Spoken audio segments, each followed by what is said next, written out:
Et vous n'êtes pas pour la libération? Je crois en leur libération.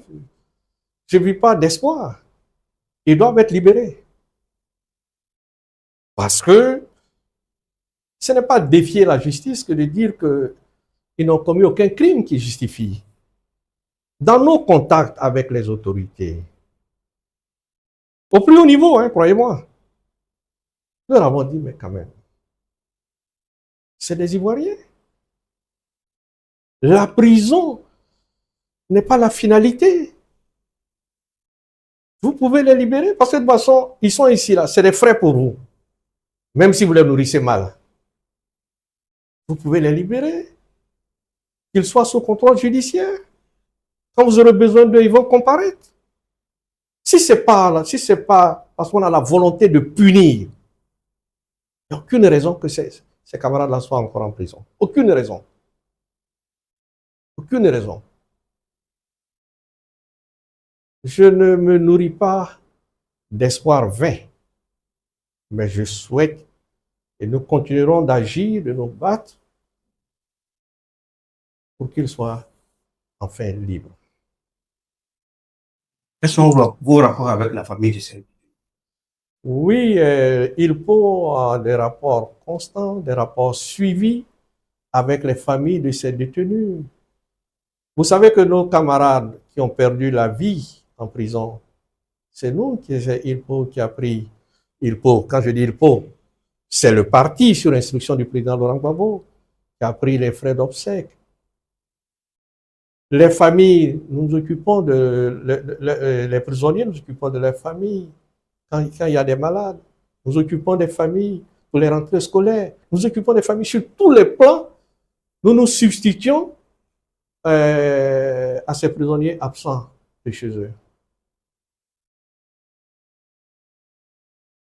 Beaucoup d'Ivoiriens s'attendaient à la libération de certains prisonniers la veille de l'indépendance, surtout dans le discours du chef de l'État. Rien n'y fit. Mais comme ces nombreux Ivoiriens, nous nous accrochons, hein? On s'accroche à l'espoir. Et oui, nous attendions aussi à ce que des mesures d'élargissement soient prises en faveur de ces prisonniers. Mais nous ne désespérons pas. Nous pensons que ce qui n'a pas été fait le 6 août au soir ou le 7 août pourrait être fait. Il appartient à ceux qui dirigent le pays de créer les conditions de la décrispation de la vie politique et sociale dans notre pays. C'est ainsi que se créera un climat d'harmonie, un climat où les Ivoiriens se sentiront tous frères et sœurs. Parfois, je regarde, on crée des espèces de joie, de bonheur artificiel de vivre, faisant croire que les Ivoiriens sont tous heureux. Mais ils se leurrent, c'est pas vrai. De nombreux Ivoiriens vivent difficilement ces moments que nous traversons, cet étouffement que nous avons, cette menace permanente que nous vivons.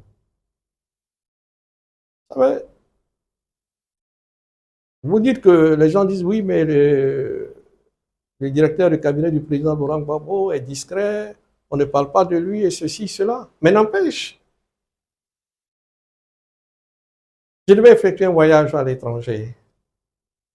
J'ai été bloqué.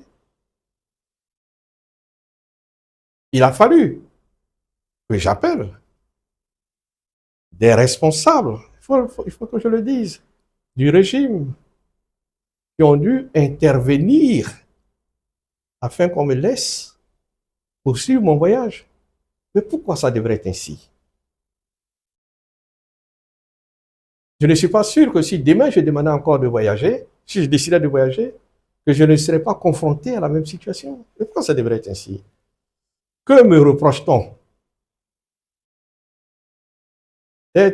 D'appartenir à un parti d'opposition? Non, il faut que toutes ces chaînes-là, on s'en sépare. C'est bon pour nous Et c'est bon pour eux, pour le régime. Voilà ce que je voulais vous dire. Pourquoi le régime a voulu vous empêcher de sortir? Ah, mais ce n'est pas un cas, je ne suis pas une exception. Hein. Il y a des personnes qui sont sous restriction de sortie. Ce n'est pas un secret, ça. Ce n'est pas une révélation. C'est un fait. C'est eux qui peuvent vous dire ce que vous représentez comme menace. Ok, Excellence. Le président Laurent Gbagbo procède en ce moment à des nominations. Il y a des cadres qui sont. Ça sera réservé dans la nouvelle direction du PPS. Non, mais je voudrais rassurer nos camarades en détention pour leur dire que le président Laurent Gbagbo est dans un processus de nomination. Bien entendu, nos cadres qui sont en prison ont vocation à réintégrer le secrétariat général. Il appartiendra au président Laurent Gbagbo de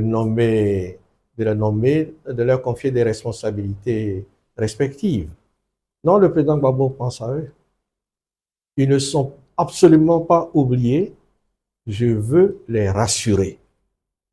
Leur place, pour ceux qui ont leur place, par exemple au secrétariat général, leurs places au secrétariat général sont réservées et le président donnera à quelqu'un, confiera à chacun les responsabilités qu'il voudra.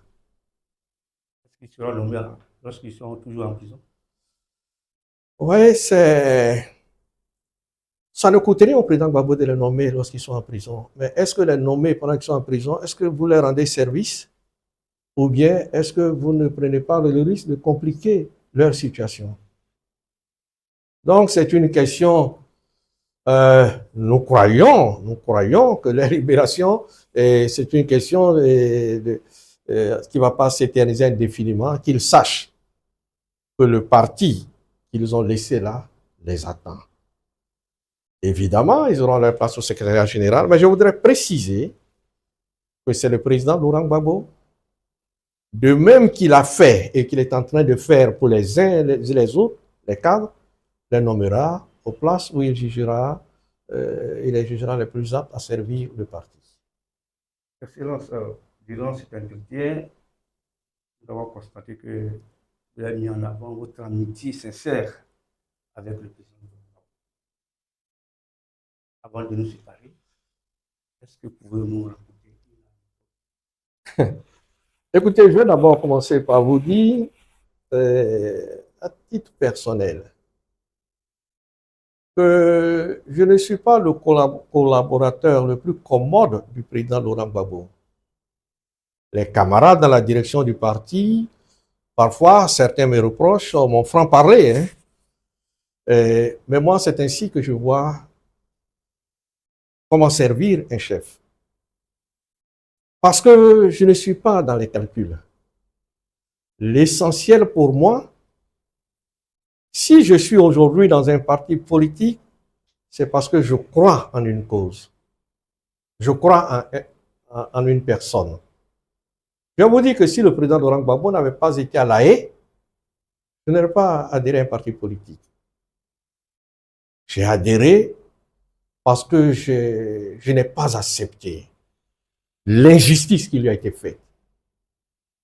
Je n'ai pas accepté qu'une puissance étrangère s'ingère dans le processus électoral de notre pays et parce que le vainqueur ne leur convient pas, ils s'autorisent à intervenir. Et de quelle façon? De la façon la plus brutale. Aujourd'hui, là, on parle de la Libye. C'est vrai. Mais c'est parce que le colonel Kadhafi est mort.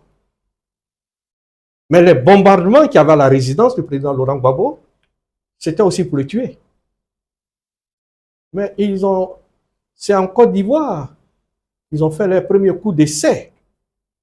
Intervenir brutalement, avec violence, pour se débarrasser d'un leader qui ne leur convient pas. et puis pour imposer le leur. C'est ici qu'ils ont fait les bancs d'essai et ils l'ont affirmé en Libye par l'élimination du colonel Kadhafi. Non, je me réjouis de l'amitié du président Laurent Gbagbo, mais je ne la revendique pas et je ne m'en vante pas. C'est vrai, j'ai une grande affection pour l'homme. J'adhère à sa pensée, à son engagement. Et le président Laurent Gbagbo est un homme facile à vivre. Ça fait plaisir d'être en compagnie du président Laurent Gbagbo. Parce que vous ne verrez jamais le président Laurent Gbagbo en train de bouder. Nous autres, on boude parfois. Jamais vous verrez le président Laurent Gbagbo en train de bouder. Vous me demandez quelle anecdote? Il y en a tellement. Mais je vais retenir une. Il n'était pas encore président. Et j'ai mon frère aîné, qui malheureusement est décédé, il s'appelle Marcel Aka, qui était très ami au président Laurent Gbagbo. C'est une particularité, toute la famille Aka, la nôtre, est très proche du président Laurent Gbagbo. Est-ce par contagion? Est-ce moi qui les ai entraînés là-bas? Je ne sais pas. Et puis, un jour, mon frère se rend au stade Feu-Boigny, où arrive le président Laurent Gbagbo. Il n'est pas président. Et le président Laurent Gbagbo appelle mon frère. Ah, Marcel, comment vas-tu? Mon frère dit, mais Gbagbo, qu'est-ce que je t'ai fait? Moi, je dois aux impôts. Tu viens me saluer ici. Ils vont aller bloquer mes comptes. Donc, vraiment, considère que tu ne me connais pas. Et puis, quelques années plus tard, le président Gbagbo devient président. Il me dit, écoute, dis à ton frère que c'est moi le président de la République maintenant. Donc, dis-lui de venir me voir. Voici un peu une anecdote. Voici le président Laurent Gbagbo, tel qu'il est. Est-ce qu'il allait le voir? Non, il n'est pas allé le voir parce qu'il ne devait pas aux impôts. En tout cas, voici ici anecdote, voici une. Mais j'en ai plein. Merci beaucoup, Excellence. Je vous en remercie. C'est moi qui vous remercie.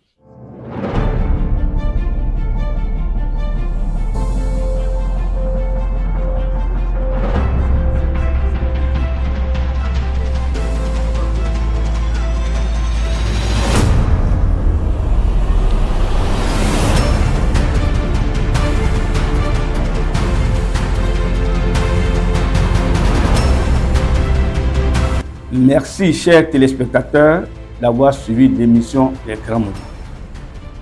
Que Dieu vous bénisse. Quelle que soit la dureté, la vie, résistez.